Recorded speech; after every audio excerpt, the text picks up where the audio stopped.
Hello and welcome to Still Buffering, a sister's guide to teens through the ages. I am Riley Smurl. I'm Sydney McElroy. And I'm Taylor Smurl. Sisters, we are on week 2 of the Max Fun Drive. Boop, boop, boop, boop. Yeah. It is on fire. On fire. It's lit. We all getting tattoos. We're all getting tattoos. Yeah. You wonderful, lovely people have made this, the most successful Max Fun Drive in history. It has exceeded our wildest expectations. All of them. Our goal was 10,000. We are over that. We are headed, hopefully, towards our stretch goal of 20,000. Yeah. We hope so. Now at 15,000, Riley and Taylor and me are getting tattoos. I think we are already. Yeah. I don't I know. said 10 because, my flesh has already been forsaken by many a tattoo, so it's less for me. But no, Riley, you're in 15. Yeah, and the current count right now, as I'm watching it, is 14,405. Oh, you're so close. 595 people. Pretty darn good. We still got a whole week, guys. So you guys are just super generous. Of course, if you don't know, the Max Fun Drive is the one time a year where, since we are part of the Maximum Fun listener-supported network, we come to you and ask humbly that if you like what we do and you're in a position to do so, that you toss a few dollars our way and help us keep making our podcasts and new podcasts and better podcasts and All sorts of podcasts. And we're doing it's going great this year. We're just thrilled. We're so excited, and we'll tell you more about it in the middle of the show, but not first, yet. First, the show. But now, show. That's the best way to introduce. See, let me give you a tip. I do more than one podcast, so I'm all over this. When you're ready to do the show, it's good to say. Now it's the show. It's a little cue, like a little audio cue to the listener that the show is happening. Like, little trick for I me. wasn't ready for it. I'm glad they warned me. It's like a strap in for the goofs. Prepare myself. Show is happening. That other stuff, I don't know what it was, but it wasn't show. Now show. Now it is show. Now show. Oh. Okay. So for the show. This is a great bit. I just want to, just observing, not partaking. Great bit. Great meta humor on the fact that we're starting a podcast. Almost as good as the pen bit. Almost as good as we're saying he just had a pen. That's of course the classic bit where I had a pin the entire episode. You didn't know, you couldn't see it, but I did. I bet you felt it. I bet you felt that I was, I don't know, a little more like news anchorish. Like I had that authority and that confidence, like of a Dan Rather or a Ted Koppel. I also probably knew because you said, well, I have a pen. Well, I remember when I first joined, we got a few tips from other actual podcast host, Justin McElroy, and one of the one things he said was, don't reference visual things that people can't see. And we continue our one big throwback, callback. What really keeps us from succeeding. Is visually aware of. Cool. Breaking the rules, still buffering, doing everything wrong. How do you listen? We're gonna do things our own way, okay?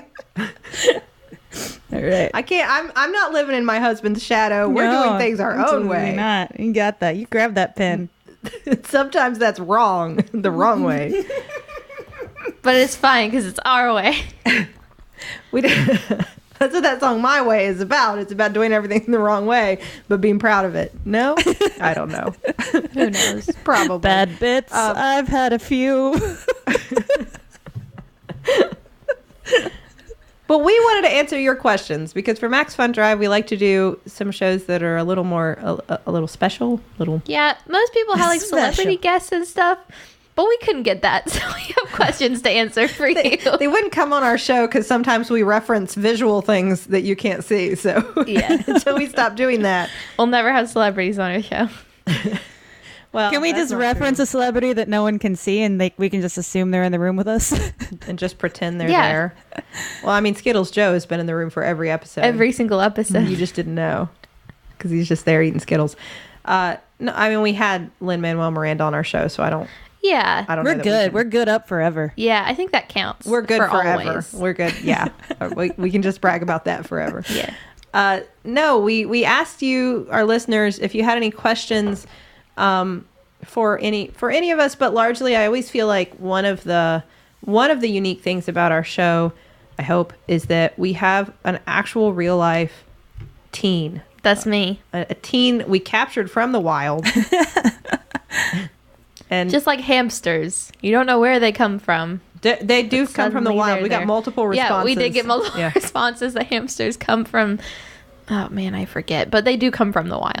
There are wild hamsters, but there are also wild teens, and we captured one. Yep. And she's on our show. It's me. And so sometimes it's nice to be able to ask like teen questions of a real life teen. And then Taylor and I are here to joke about it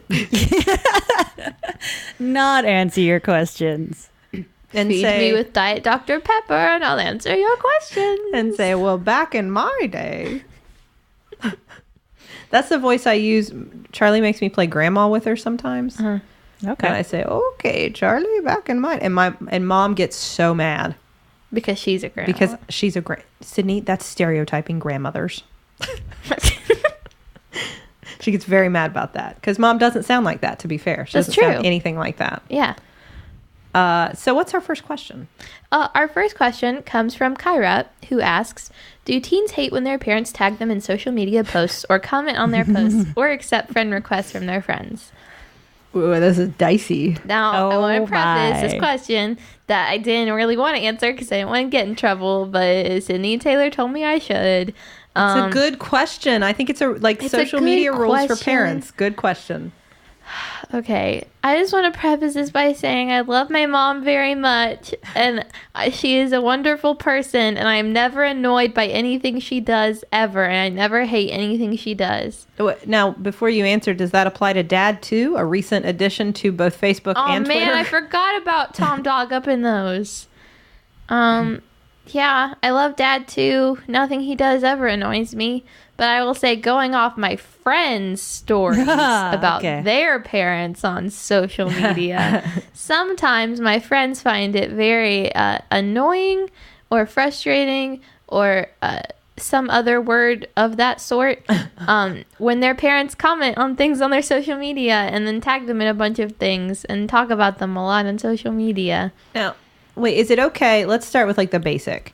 And I'm going to ask about Facebook, but to be fair, you guys aren't on Facebook, I'm right? barely on Facebook. Teens aren't on Facebook. That's in case if you haven't listened to some of our past episodes, you might not know this. Let me clue you in. Teens aren't on Facebook. No. That's It's just us fascinating to me. moms. I only got on there to change my profile picture from me at Hamilton to me kissing a dolphin, which is one of the hardest decisions I've ever made. It's tough. Which one was? Yeah. Yeah. That's a rough life, right? Yeah. But teens are on Twitter. Yes. Teens are on Snapchat. And teens are on the gram. Okay. They're not on Facebook. Is it okay to like, and I'm using the Facebook like, or the Instagram heart, It's a or like. whatever else you would call it? Yes, it is fine to like. That's just like, hey, I like this. So an anonymous like, no problem. It's not anonymous.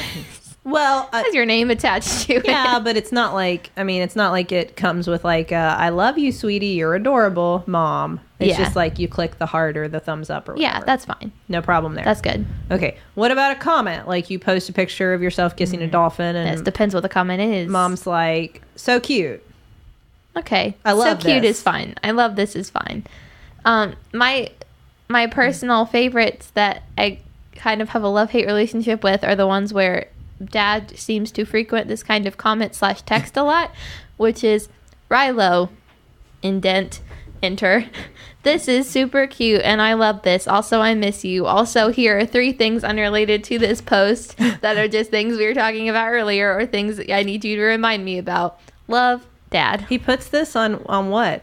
Well, there's a lot of texting, but Oh, like okay. comments on stuff has also been like putting my name in it and then signing it He writes it like from a letter. Dad. He Yeah. writes it like a letter. That's true. What about like, oh, my adorable baby girl, you were so cute in this picture. Mooch's mom. Which is Like that kind of stuff. No. the obvious like parents trying to humiliate you stuff. yeah. Okay. You know- So that's one thing, but what about like them posting about you? It Like depends on what tagging it's you in a about. post. Yeah. It depends on how frequent it is and what the post is. I will say there are some days where I come home and I have like 27 Facebook notifications, and all of them are from Mom. Just her tagging me in various things and putting my name on things, and like I don't mind it. And like if she posts about something cool I did, like, yeah, tell all your friends I did something good, because like I want everyone to know how great I am. But I mean, a lot of that only you can see, right? That's kind of innocuous. Like, yeah, you get a bunch of notifications, but it's not like your friends can see, like, man, Riley got tagged in 10 things by her mom. Yeah, that's true. Which I guess I don't really think about that a lot, but there are a lot of times where I will be tagged in stuff that I don't really understand its relation to me, but I seem to be tagged in it anyways. But even if your friends did see it and they were like, man, Riley's mom tagged her in a lot of Facebook posts, maybe they would just think like, man, Riley's mom really loves and supports her, and they must have a super great relationship. Now, Sydney, you know, teenagers. What a strong support system that teenager must have. The odds of that being the reasoning or the thought process in another teen's head seeing that are like 1 in 7 trillion. Do you think it's So okay? no one. I don't know if mom has ever or dad has ever done this, but what about them accepting friend requests from your friends?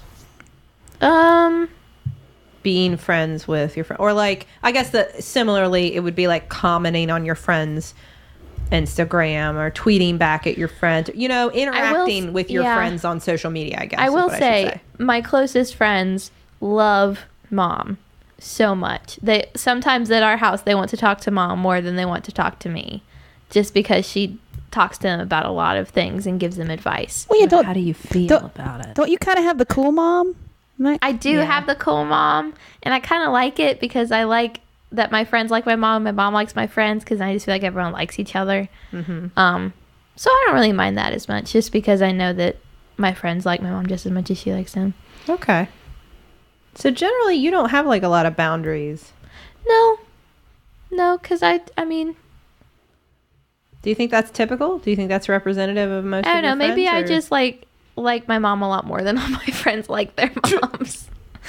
I mean, that's not like a jab at anybody, but I mean, maybe I'm just closer to Mom and see her as more of a friend and a mom than other teenagers just see their mom as a mom. Can we agree on the rule that like probably you would feel this way in most teens if you're going to post a picture of me on the internet? Ask my permission. Yes. First. Yeah. And this is a thing. Again, I love our mom, but this is a thing she's guilty of, where she'll say, "Can I take a picture of you with these?" I'll say, "Mom, don't you dare post this on Facebook, or don't you dare post this without showing me first." She'll say, "Oh, I won't. I don't do that. I don't post without permission." And then I'll look on Facebook the next day and I'll have a notification, and it's that picture I told her not to post without showing me first. And guess what? She didn't show it to me first. That I don't like when anyone does it. Not just Mom. When anyone posts a picture of me that I did not approve first. I don't mind like the baby picture thing. Mom does that. Baby like, pictures she did that are for my fine. birthday, and I don't mind. But that like kind of recent thing. pictures where like I was not prepared. I did not get a chance to adjust myself. I did not get a chance to pose or do my hair. Mm-hmm. Can't Okay. have that. Okay, we have some rules of engagement. Yeah. What's our next question? Our next question is actually a combination of two questions that both have to do with a topic that we get asked about a lot, which is teen slang. The first question comes from Jesse, who asks, "What does being extra mean, or basic, or other words, short one-word describing words mean?" I get it. I get what you're asking, Jesse. Yeah, I understand after reading it. And then Meredith asks, "Is dabbing still really a thing, or are my teenage students being ironic in their continued dabbing enthusiasm?" And then we also had a Twitter user ask us if zesty was a new teen slang. Yeah, and we've talked about slang before, but it's ever evolving. it is Right. ever evolving. And Sydney, I didn't know that you didn't know what being extra meant. No, I've never heard extra. I know. I've never heard the word extra before. I know the word extra, like, you know, extra, read all about it. Newsies. Yeah, I just watched the movie Waiting again for the millionth time last night, and I just thought maybe it was like a cool movie reference to being that extra and to make ordinary extraordinary. But I'm wrong. It's not a niche comedy from the early 2000s reference, is it? No. Being extra mostly has a negative connotation. Just because when someone you would say is being extra is when they're like going over the top. Or another thing people say a lot is doing the most. Like the example I used when explaining it to Sydney was if someone showed up to school and they like got out of like, you know, their super nice car and they had like the super done up outfit with like hair done and makeup done and the nice bag and like shoes and, you know, all that kind of thing. And they were like super snotty about it. They were being so extra because they had so much going on. It's like they're trying too hard almost. I guess that's like the best equivalent. Well, that's interesting because I was going to say that reminds me of another, I guess, a slang term that I've heard, and I guess to define one slang with another is to be a try-hard girl. Mm-hmm. Is like it's not a good thing. It's like you're trying too hard to be extra. I could figure that one out, I bet. Yeah. No. Well, it's right there now. But yeah, okay. That's how I would define it. That makes sense. I understand it. It seems a little mean. It is a little mean. A lot of slang words are actually pretty mean. Yeah, because like, what's wrong with like? Because I don't know, and I bet I could be accused sometimes. Like 9 times out of 10, I look like a hot mess. But if I've got a night off and somewhere to go, I'd probably take it to the extra. My shoes are did, my hair's done, my outfit's good. I'm definitely over accessorized. I definitely have too much makeup on, and I like it. No, I've definitely done that before. Go like take pictures with friends and it's like put on the nicest outfit I have, take like an hour picking it out and try on 30 different things and put on all the makeup I own, do my hair all nice. I'm doing the most. I'm being extra. Mm-hmm. The solution for that is have a 2-year-old and then you'll never be extra again. Just have an eternal 2-year-old? Well, they never age. In general, have a child. Have a Peter Pan. And now it's like, are my pants clean? Yes, I'm leaving the house. That's Sydney's doing extra. Do I have pants on? No, I'm going back in the house. Socks don't match? Not a problem. That one's fine. And See, the I don't other even one a that was kid. in there That's true. was basic. And we've talked about basic before, I think. I don't know if we've covered basic. I feel like it's permeated a lot. Yeah. Of different. Basic just means like, I don't know, having. I feel like I'm describing a word by using the same word, just basic tendencies, like. Kind of like the most. Like you like all the most popular things. Yeah. I think might be a way of kind of like objectively, like you like the band that's most popular right now. Yeah. You wear the clothes that are most popular right now. You watch the shows that everybody's watching. Like there's, I don't know. You like pumpkin spice lattes. Pumpkin spice lattes, Adele, yoga pants, and Ugg boots. Yeah. Is that fair? Riley's getting mad. I don't wear my Ugg boots anymore, but the shoes I'm wearing right now are very basic shoes at the moment, and I like them, and they're very comfortable, and I'm wearing yoga pants. I'm wearing yoga listening pants, to Adele actually. in the car this morning. I mean, Adele is great. Adele is I amazing. was drinking a pumpkin spice latte yesterday. She's a rare talent. I mean, maybe it's just things that are like, I understand what the word basic means, and I understand it as an insult, but I don't think that, like, I think to me it's more just like something that's just really easy, kind of mindless to like. Like it doesn't require any uniqueness. It doesn't really say anything about you. It's just like, well, who wouldn't like a pumpkin spice latte?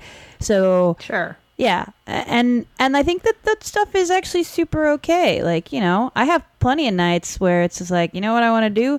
I want to like just watch some dumb reality TV and turn my brain off and be super basic.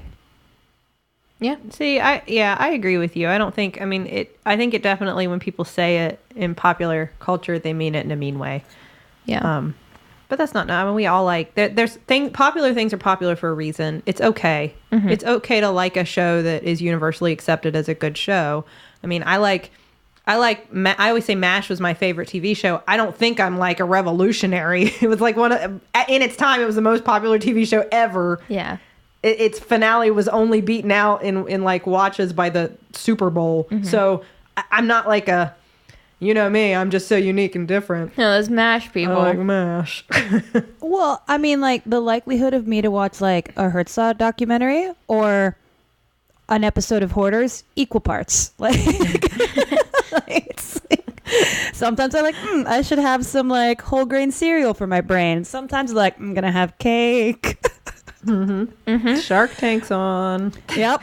I have to make an observation about both of these words. I think that in general application, they're applied to women, and I think it's kind of a crappy way of policing women on either end of the spectrum. You're trying too hard to be unique. You're not trying hard enough to be unique. You're extra. You're basic. Yeah. That's it, That's right? an excellent point. Yeah. You're exactly right. Do you think they are widely applied to men as much as women? No. I think it's definitely more a female thing. Because I've heard basic tied with another B word that is Yes. Yep. derogatory and unflattering towards women. Yeah. Largely. Unless you want to appropriate it for yourself. But Yeah. like somebody else can't make that call for you. Right. Right. Right. Talking about the B word. Yeah. I'm really glad that we're having all new ways to police and insult women all the time. We're just constantly evolving. Every generation comes up with a new way. Yeah. Now, zesty is not a word I have heard. I mean, like I've heard the word zesty. The only but person I've heard use this word ever is Justin. Justin likes the word zesty. I've never used this word. I've never heard fellow teens use this word. Wait, is this the edge of a trend? Is this something that's just starting? Can you Are we get on that discovering the zesty trend train? before it begins? Let's ride that wave. Yeah. Let's ride that zesty wave. I like it's super positive. To me, it makes me think of Taco Bell ads from the 90s, but that's not a problem. It's a great That's okay. reference. Isn't there like a zesty sauce or something? Yeah, you want to be zesty. Yeah. You're like, yeah, bright. I like zesty. Maybe a little spicy, zesty. No, the last part was, is dabbing really a thing or is it ironic? I think it's an ironic thing at this point. People do it like as a making fun of it, but also like it's funny. You know what I Okay. mean? Like it's an ironic thing. At It's like this the point. Macarena. Yeah. Exactly. It's the Macarena of its time. Sure. People started out like, this is a dance where they give me I have instructions. I like it. Well, I mean, they don't tell you, but like everybody knows what to do. Like, The song that's like, this is what you dab. is there a song where they tell you to dab? No. Oh. I just mean like Macarena was big because like, oh, I already know what to do. I already learned this thing and we can all do it together and I'm part of the in crowd. I would like to It's more say like that the cha-cha slider, the cha-cha slide where they just Yeah. tell you what to do. I wish every song that played at a dance club told me how to dance. Says that would be, I would dance then. I can follow. I'm really good at following instructions. I'm terrible at dancing. I like that the cha-cha slide evolved into like, we could think of it like the Dougie, where it was a little more enigmatic. Like, there is a Dougie. Teach me how to do it. You don't know. Because it's still a mystery. I'm leaving it open-ended, but you teach me how? Wasn't there one that was just like lean back? That's nice. That's simple. Yeah. yeah, I like that one. just lean back, relax. So dab is not a thing anymore. I think it's an ironic thing at this point. Before we talk about Max Fun Drive, let's talk about Alicia's question. Let's talk. Oh, okay. What? That lead in. Yeah. All right. Alicia asked, "Do you guys have any piercings/tattoos, and would you like to get any more?" Now, I don't want us to just talk about ourselves. I thought Yeah. this was a good intro to the general question about like piercings and tattoos today versus our generation. I mean, Right. Taylor has already referenced in this episode that she has many tattoos. Many a tattoo. Money. And you have several piercings. I do. I have Not- a couple, 2 in each ear, and I had a septum piercing. It fell out when I was in Japan last year, Oh no. and I haven't gotten Mhm. it replaced yet, and I really miss it, and I want to get it back someday. Someday. I have a tattoo, and then I've got same thing, 2 holes in both my ears, and then a cartilage piercing. I have no tattoos, and I have one piercing in each ear. The thing that I think is interesting is when I feel like when we were in school, like piercings were very much on trend. Like Yeah. get as many holes in your ears as you can. The cartilage piercing was big. The tragus piercing, like the one little piece in your ear, that piercing was big. Lip rings, eyebrow rings were huge. Oh yeah. That was a very cool thing to get. Nose piercings were big. Belly button rings were, I mean, like, I had, like, there's a moment I remember from my teen life where I really contemplated it. I didn't do it, but I like, it was so popular that I even felt the pressure, like, this is so out of character for me, but maybe I should.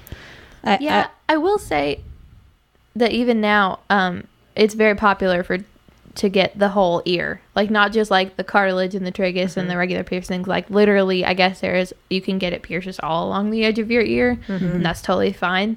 like all of those, and then all the ones in the middle, and then belly button piercings, and the nose piercings on the side of your nose, not the septum piercings, but the side of your nose are very popular. I don't have any of those because needles scare me, and I've never felt the pain of a real piercing because I was asleep under anesthesia when I got my ears pierced. She was getting her tonsils I was out. getting my I don't want you to think Yeah. that. No, they didn't put me under just to pierce my ears.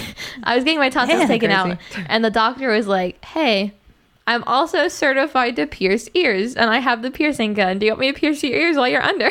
I was like, "Okay." That is the weirdest multitask wow. Mm-hmm. That's an amazing dual service that person offers. It was like the perfect age. I was like 7. It was like right in like 2nd grade, and everyone was getting their ears pierced. And I was like, man, I want to get my ears pierced, but I don't want to feel that pain. Never had to. I was like, you don't know that rite of passage of sitting in Claire's in the mall watching everybody walk by as they hold the guns up to your ear. I Oh will my say God. I do want a second piercing, even though I never wear earrings. I just feel like I would wear them more if I had 2 because it feels like it looks more like a look. If I don't know, for some reason, if you have 2 in one ear than if you just have 1 in one ear. I want to get a second one, but I'm too scared. And tattoos, I actually noticed a lot of people at my school, still in high school, getting tattoos. That's interesting because I don't remember any kids in our school having tattoos. Like piercings, yes, but tattoos were still very taboo. Yeah, that's what I was going to say too. I mean, it would be rare. And I see not just like you said, your friends getting tattoos, but like I see kids in my real job, I see kids with tattoos. Yeah. I mean, obviously their parents are signing off on it. And I'm not saying it's a good or bad thing. Like I don't really think it matters. I think like Charlie's too, I probably wouldn't let her get a tattoo now. Yeah, That seems I don't know if you can get a baby tattoo. Baby tattoo. Yeah, I think I'm firmly against baby tattoos. But when she's, I mean, you know, I think it's one of those, like, whatever you're going to put on your body is going to be there forever. If you're cool with that, go for it. Yeah. I mean, your body's not even going to be there forever, so whatever. Well, that was very dark, Tay. Thank you. No, I just mean, you know, it's just the thing you take through life with you. I also don't know if it's a every state thing that you can get a tattoo under 18 if you have an adult to sign off on it. Yeah, Because I will be getting a tattoo soon because we're going to hit 15,000 in the X1 Drive, and I actually really want one. But you can get in our local tattoo place. You can get one under 8. There's probably an age limit. You can't be like 7, but I don't know what the rules are. I'm I know 16, that you're so- going to have to get parental permission, but I don't know like how low does that go? Like can Right. a 12-year-old, can a 13-year-old, Right. can a, you know? But I mean, I'm less than 2 years away from being 18, and Mom already said she would sign off on it, but I didn't know that wasn't like I had a lot of people asking me, can you get one under 18 in West Virginia? And I mean, as far as I know, I have friends that have gotten them under 18. Yeah. You know, and I don't know if there are any laws in the books, but my friends that are tattoo artists all seem to have pretty tight rules for who they will tattoo at what age and when. Like, and I just mean like, you know, like if you don't have a tattoo, they usually won't agree to like some big crazy thing. If you're very young, they'll kind of drill you on, come on. Like, I think it's super cool that tattoo artists take on a lot of responsibility to give their clients the things that they think they'll actually be happy with down the line. Yeah. So Yeah. And I'm sure they also don't want like angry parents storming in. no, Yeah. definitely not. I think if you show up with like a hand, you know, scribbled note, like, yeah, it's my mom. Like no. We're not getting into this. All right, girls, I want to talk about the Max Fun Drive. Well, do it, Cindy. Is that okay? That's fine. Absolutely. Like I Whatever. already alluded to, we are part of the Maximum Fun network of podcasts, which brings you a lot of wonderful shows, wonderful content, and we are listener supported. So we depend on donations from wonderful people like you to keep us going. So that means that once a year we have a Max Fun Drive where we come to you and humbly request a few of your dollars. Just a few of them. Just a few. If you like what we do, if you like the other shows on our network, this is a great moment to turn that like into action. That'll be our new catchphrase because it was so good. Turn that like into action. It's only once a year that we're going to ask you for this. And the reason that we think you should do it is that, well, one, it makes you feel great because then you listen to our show and you know you're part of it. I made that. You are part of enabling us to continue making our shows and making our shows better and getting new podcasts on our network and all other wonderful things that we do. We had an initial goal of 10,000 members. We're now working on our stretch goal of 20,000 new and upgrading members. And we're currently at about like 14,400. So we're getting there. Help us get there. Yeah. And there are wonderful gifts. That's the other thing. If you are joining for the first time, or if you're already a member, thank you, first of all. If you want to upgrade, if you're in a position to do so, this is a great time to do it because you get gifts. Do either of you want to talk about what kind of great gifts you can get? I can tell everyone about the gifts. I like the gifts.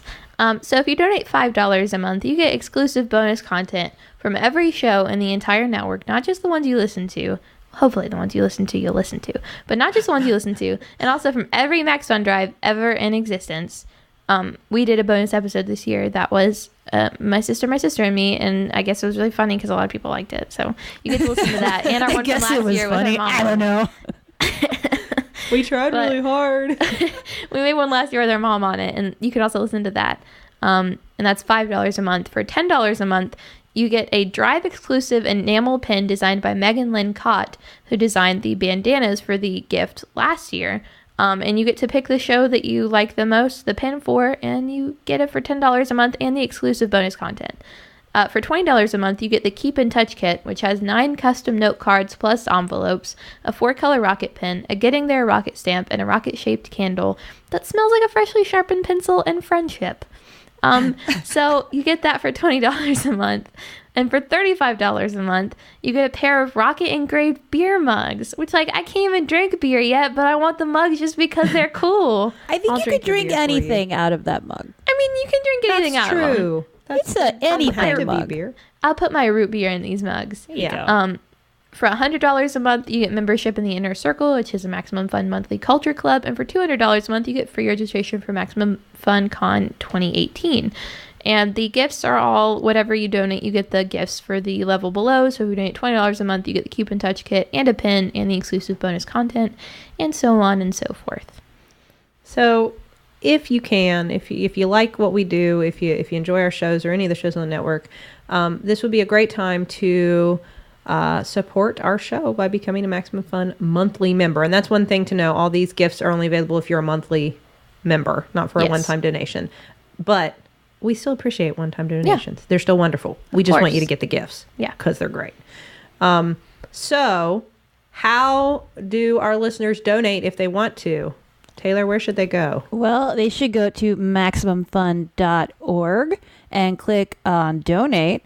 You select the membership level that is right for you, and you just put in your credit card, some other basic info, including what shows you listen to, and there you go. You're a member. Your donation will process automatically each month. You don't have to do anything else unless the card expires or you decide to cancel. So it's super simple. Just go to MaximumFun.org and click Donate. There you go. It's that easy. Yeah. And obviously pick the shows you listen to, hopefully ours. Because I mean, if you're listening to our show right now, you're listening to our shows. Like, we got you. Tricked you.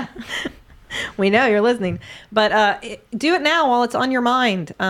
If you're like me, you got to do things right away, because otherwise I do that with texts all the time. If I don't answer them right now, I might never answer them because I'll forget that I looked at it, and there goes my day. But do it now if you can. We super appreciate it.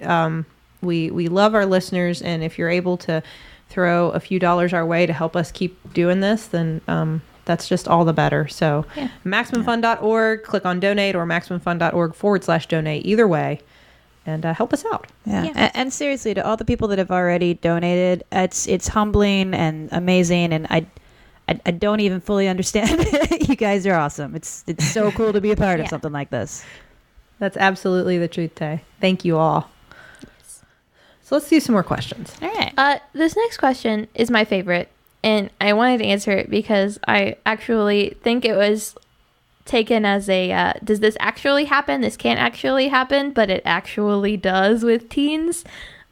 So Zach asked, how seriously do Snapchat streaks get taken? My age group uses Snapchat, but I never really paid attention to Snap streaks, but I became aware of all these videos online of younger kids crying because of their Snapchat streaks being broken.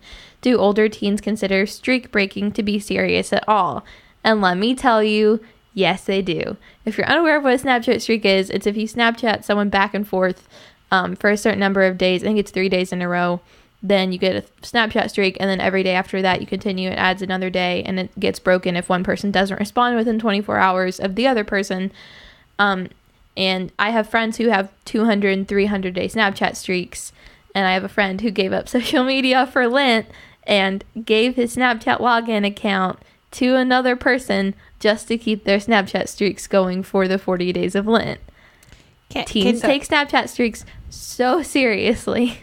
Can you put this on like your college applications, like to show that your consistency? Like I had a 800 day Snapchat streaks. I cannot think. I'm trying to think of any corollary, like any equivalent. Like, well, yeah, it's sort of like when we. I know. I got nothing. I knew it was hard to talk about in terms of both generations, but this is just a very important matter. I have had friends be seriously mad at me for not answering Snapchats because it's just like text. I'll see it come in, but I'll be in a place where I can't answer it right then, so I forget about it, and then I just don't answer it for the rest of the day, and then it's been 24 hours and the Snapchat streak is gone. But I have friends who will be very upset. But you don't get anything. You just get the beautiful knowledge of maintaining a Snapchat streak. Yeah. Like next to their name on your Snapchat, like a little fire emoji, and then the number of days you've had a streak. But they don't like give you money or tacos or anything that teens like. No, not money or tacos. Skateboards, pieces of pizza that skateboard. Pizza, skateboards, red cars. Yeah. Like a dog on a skateboard eating a piece of pizza. That'd be really cool, actually. I want to see a dog on a skateboard eating pizza. With a hat on that's backwards and some cool shades. Do you know I learned I was playing a game with we went and visited Rachel and Griffin and baby Henry over the weekend, and we were playing this game, and I learned in this game context that only like 5% of people admit to regularly wearing a baseball cap backwards. I feel like a lot more people in that wear baseball caps backwards. Who's trying to hide the fact that they wear baseball caps backwards? I don't know if people are hiding it or, I mean, certainly they do. I have in my existence worn a baseball cap backwards, but I wouldn't say I do it on a regular basis. I think I have maybe once in my entire life. I think every now and then I take my baseball cap and I put it on backwards and I look in the mirror and you go, you'll never be that cool. And I flip it the right way. See, I do, and I think now I look like Luke from Gilmore Girls, who's one of my idols currently. I love Luke. That's who I am on Gilmore Girls. Yeah. I'm Luke. That's pretty fair. Mom keeps saying I'm Paris. No, you're just trying to shake that Paris rap. I'm sorry. I'm not. I'm Luke. Sure. Well, but Grumpy, I wish I owned a diner. But also Paris is just you. My nephew's going to be on Heroes someday. Sorry. Do you want one other question? Yeah. This one comes from Mackenzie, who asks, how do teens learn to cook or sew? My mom and grandmas and granny did these things and taught me, but our teen niece learns from the menfolk to cook and doesn't do much home craft. Do other teens? I think this is an interesting question because, like, there are things I can crochet because mom taught me. Mm-hmm. And it wasn't, I don't know that I would have sought it out independently had she not done it and I saw it and thought I'd like to learn. And I don't remember, like, who knows? Did I ask or did she offer? I don't remember. One way or another, I osmosed it from her. And there are a lot of things that I learned how to do just because mom or mama or papa did them. Sometimes dad wasn't like much of a home craft kind of guy. That's very true. You know, same idea. My suspicion is that that's not where you guys learn most skills. I will say I don't really know how to cook that well. Like, if you give me a recipe, see, I have this debate with mom all the time. They get me off on a tangent. There's a difference between cooking and baking, and there's a difference between the kind of people who like to cook and the kind of people who like to bake.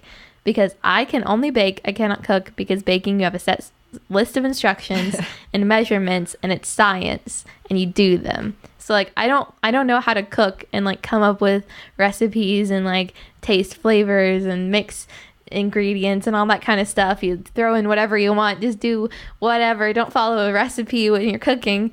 But I can bake because you can follow a recipe, and I know how to do that from online. I mean, you find a recipe online, or you watch someone making something cool online and you want to do it, so you follow their video. But yeah, I'd say just doing online. I mean, anything I'd be interested in doing, I could look up a tutorial on YouTube, and literally anything would be there. Taylor, are you a baking or a cooking person? Yeah. I mean, I don't know. Like, I'm kind of both, because I've always heard it broken down like cooking is art and baking is science, and I'm definitely more artistic than scientific, but I love both these things. I also regularly, it's like cooking. I design menus for cocktail menus for the restaurant I work at, and and there's both science and art to that. There's a lot of things that you just have to do. You can't get too creative when you're staying in the confines of stuff that can, curdle or burn or whatever. But you also, there's a lot of just like flavor matching and stuff. So, it's, I'm involved heavily in both, I'd say. What about you, Sid? You'd think I was a baking person, but I'm definitely a cooking person. I know you are. I hate when you have to measure and follow rules. I rarely follow directions. Even when I have a recipe that I'm doing, like for something I'm cooking, I only loosely follow it. I usually like change things, just even if I don't necessarily want to change something, I just feel like I should add something or do something different. No. Justin goes crazy because of it. Yes. He hates it. But I mean, I think baking is science to a certain extent. Like when you're making like cupcakes, you follow the exact recipe and you get the cupcakes. But then when it comes to decorating the cupcakes, you can be artistic with it, and then you can be creative. True. Well, that's the end of it. Yeah, but I just think it's interesting because it, in some ways, it opens you up to new things. If like your inclination to cook something is to go to YouTube, you might learn a better way or a faster way or something different to do something than necessarily your parents could show you. yeah, Right. Because they probably learned it from one of their family members who learned it from one of their family members, and sometimes just because something's handed down doesn't necessarily mean it's the best way or the quickest way or certainly not the only way. So you have a broader range, but I really like, I've been trying to expand my knitting abilities. I learned how to knit. Cool. I know, I'm so cool. I learned how to knit from my roommate in college. She showed me how to knit, like sat next to me, and I got my needles and we showed me how and move my hands around and showed me what I was doing wrong. And that's how I learned. I have been trying to watch YouTube videos to expand my knitting abilities, and I cannot make it happen. I need a human. I was going to say, I think that has to do with how you learn. Like I'm sure there are podcasts that teach you how to do certain things. Maybe I could not listen to someone just tell me to do something to be able to do it. I need to watch someone do it, but I can't have someone do it for me because then I just get upset. I need to watch someone do it and I can do it. But I mean, if you need someone there helping you, obviously YouTube's not gonna like send their creator to your door. Send them to my house. Either that or I just suck at knitting. That's the other possibility.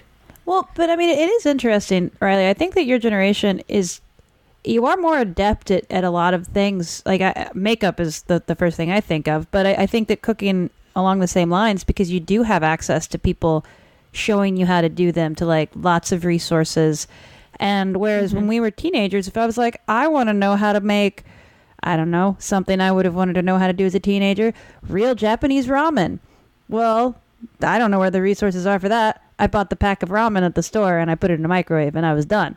But, in today's day and age, you could gone to the internet and found a million unique ways of doing the thing you're interested, you're curious about. Yeah.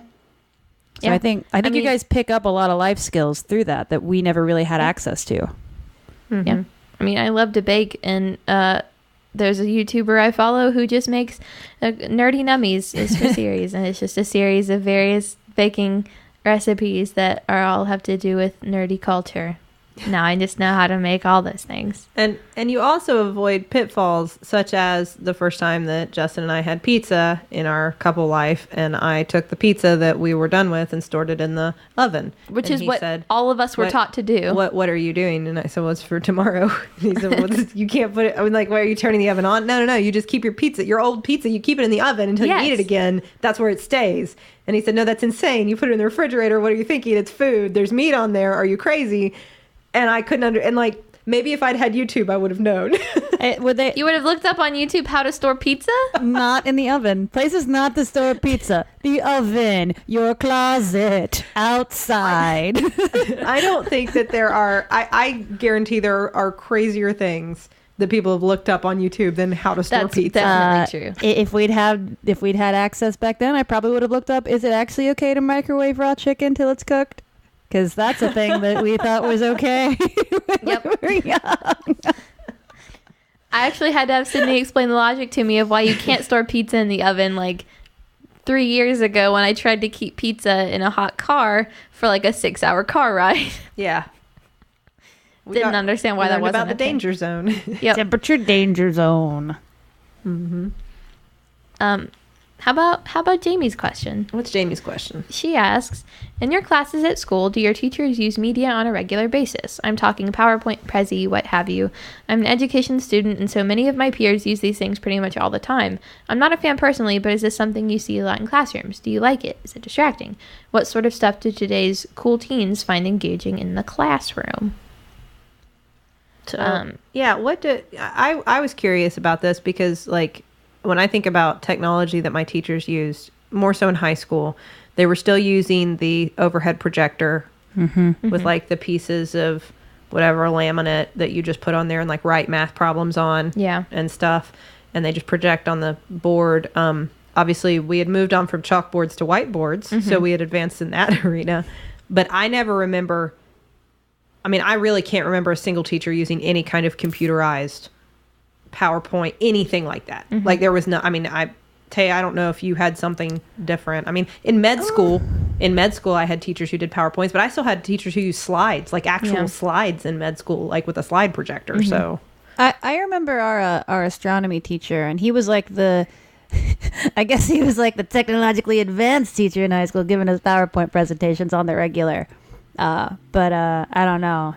He was the outlier like that. Time. Yeah, he was. Yeah. He was ahead of the curve. Yeah, today I have one teacher specifically who uses YouTube a lot to teach us. So he'll use like the crash course videos from John and Hank Green in my history class, or he'll have us make YouTube videos for psychology. We had to create one based off an altered state of consciousness, and we had to pick one and then make a video representing it and post it on YouTube. We've had PowerPoints is how we do all of our lectures, like all of the note taking we do. He'll just put up the slides and then lecture about them, and I'll have a few bullet points on them. Yeah, I'd say every single class, every day, we're using some sort of PowerPoint or video or something along those lines. That's really interesting. That's far beyond the occasional wheeling in the wheeling in the TV strapped to the rolly thing. Oh, man. I remember that from elementary school, though. I mean, we were still doing that in high school. Like, here's this for us to, and then I'll pop in a VHS. Or if we're really ahead of the curve, a DVD. The one thing I didn't even think of, because it doesn't even seem like technology. I mean, it is technology, but it doesn't seem weird to me, is turning in assignments online. So like we have a whole website that's just, we have a classroom set up, and the teacher can post the assignment on there and the description of it and like links to any documents we need. And then there's a button that just says turn in, and you can attach your file to it, and it shows her, like, she can set a time, like midnight on this day it's due, or like 7 in the morning on this day. And she'll see what time you turned it in, and she can read it from there and grade it, which is how we turn in all of our assignments in English class. That's really interesting. It is really cool. It's a really cool shift. You still all have textbooks, of course, like actual physical. Yes, which I have problems with, because there are schools in our area that have iPads that are distributed to all of the students. I think they're ones you can only use in school. Like, you can't take them with you. But they have all of the textbooks loaded onto them for all of your classes. And I will say, I have 3 ginormous textbooks that weigh so much and like break my back every single day in my backpack. And I use them maybe once a month. This issue is really hard for me, because I thought about this, and in college there were a couple of resources where I could have found my books online. Not in high school at all. That wasn't available. And in med school, all of the notes were available electronically, although a lot of teachers would print them out sometimes, although even that kind of is fading. And it was hard for me personally to make the transition, because even though I get it, and you're right, it makes more sense to have them electronic. It does. Why are we printing all these and they cost so much money, these textbooks. But I like touching things. I know. like having I do a book too. that I can open and then flip back and then look. I like that so much better. I like like for studying, I like notes that I can flip through and highlight and touch and turn and write things Mm-hmm. on. And all of it, like I tried to do the switch to electronically, and it was so hard for me because I just don't think and learn and touch that. I don't know. Mm-hmm. Yeah. But you're right. It makes sense. Yeah. I just agree. I like the tactility. I like having a book. But also in reference to high school, I was a chronic textbook doodler. And I always got really excited when I got a doodled in textbook. You know, it felt like a way of leaving your mark secretly in a school system.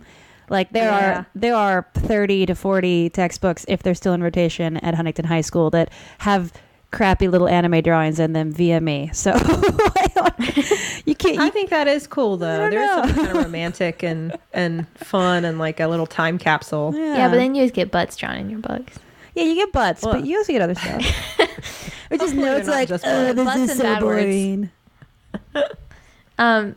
But I will say that I like having a book, but when it comes to carrying around a ginormous, like, 900-page big hardback textbook, and we're being tested on the material we're lectured on in class, which is an electronic PowerPoint that you have access to online, and I still take paper notes from it, because for some reason we're not allowed to have laptops in school, which I don't get, because we're still writing paper notes, and we could be typing notes, and we could be doing things on our laptops in school, but that's not allowed. That's a whole other issue.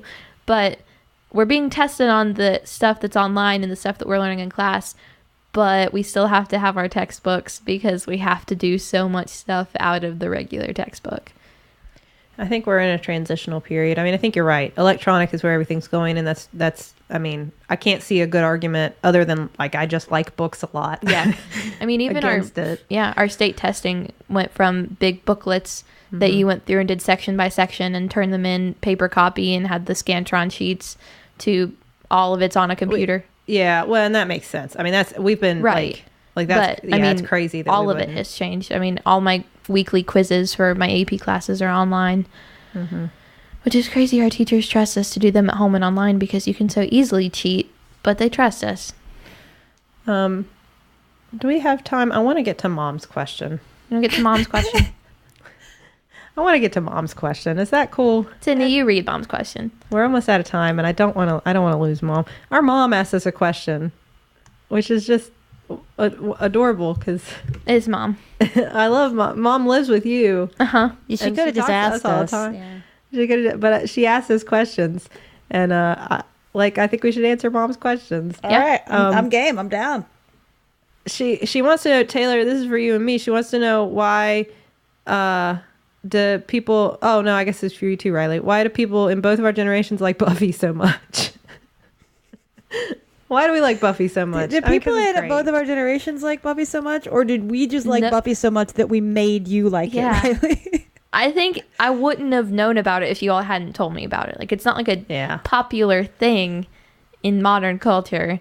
You all were the What- ones that introduced me to it. Why wouldn't it be? Like, if you showed it to your friends, if they sat down Well, and no, watched if I they'd showed it love to my right? friends, they'd really dig it. I mean, it's vampires, I it's think it's sexy, I think it's just because irreverent. now you have the Vampire Diaries, which is nowhere near as good as Buffy, but it is modern, it is still going on, and is very hot with the teens. And it has modern references, modern culture, modern actors that are still, right. It's like Buffy plus Snapchat. Yeah, it's like if you took Buffy and made it 2017, Yeah.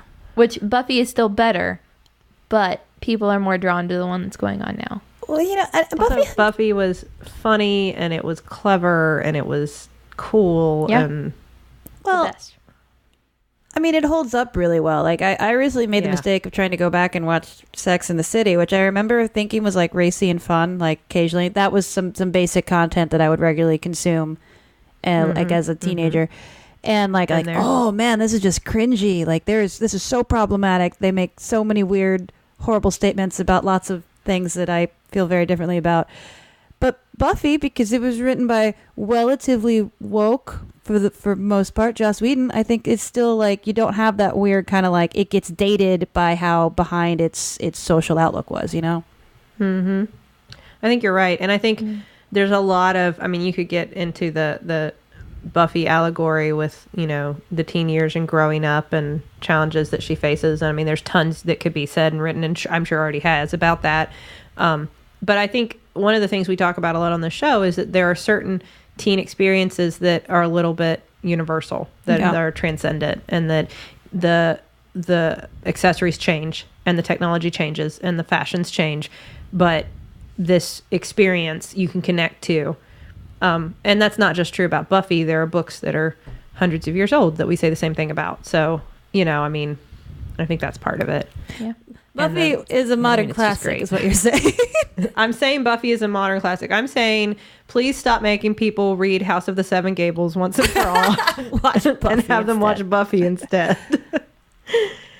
Mom also wanted to know if Princess Buttercup went to battle against Sailor Moon, who would come out standing? Why would they fight? What the what? Mom, why would they Mom. fight, Mom? You needed to think through Mom. this one. There are other people you could have pitted against Sailor Moon that would have been conversational, but the Buttercup doesn't have a chance.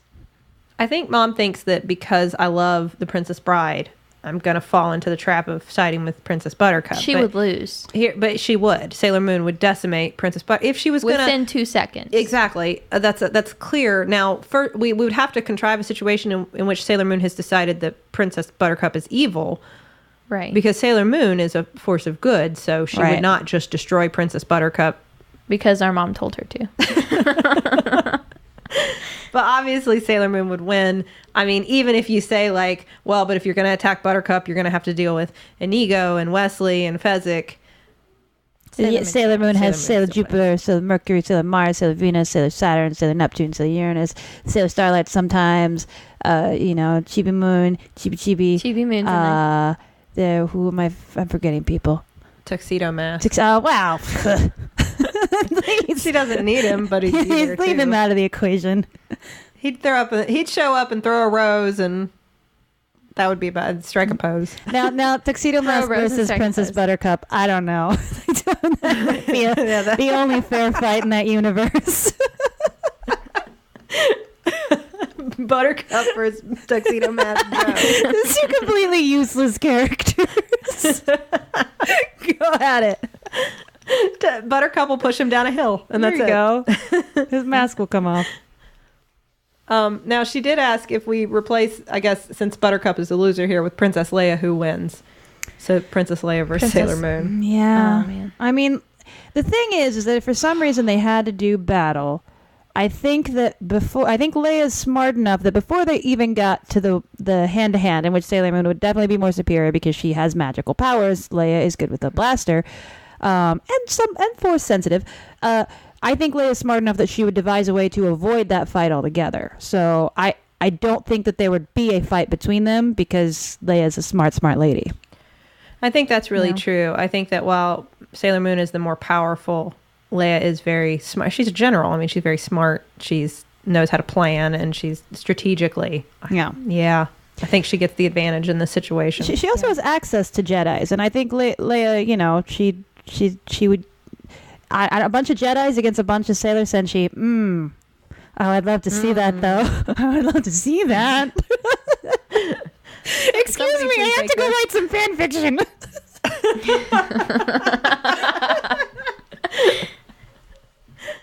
But those are important questions that they're vexing today's youth, and we've answered them for you. So, Mom, thank you for introducing them to the conversation.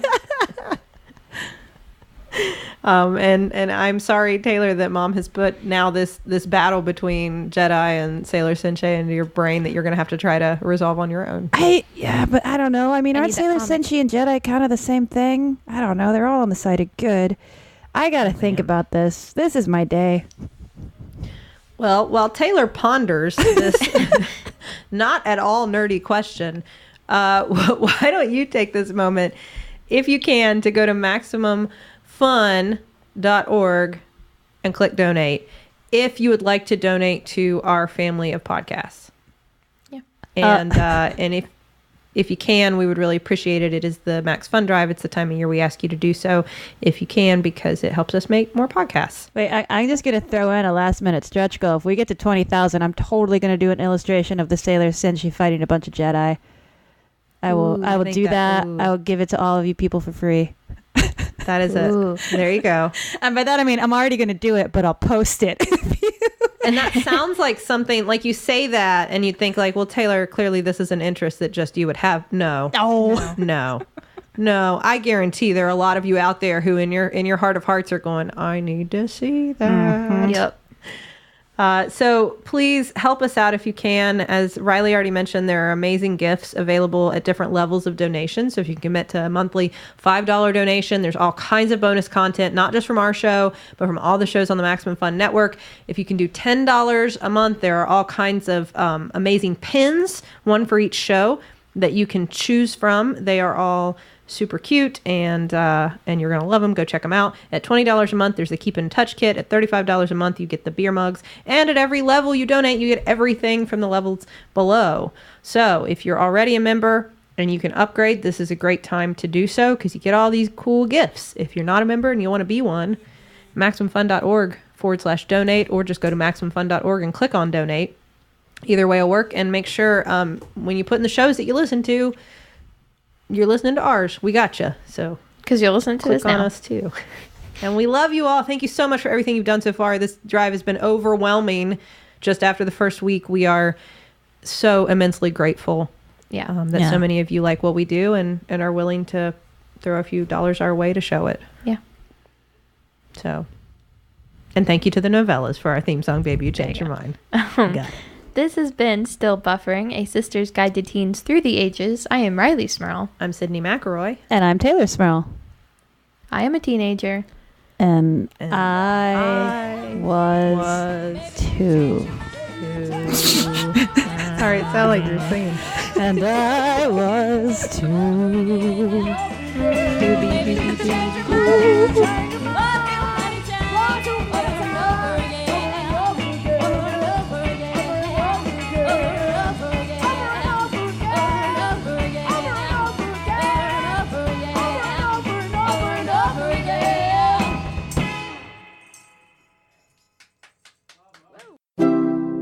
MaximumFun.org.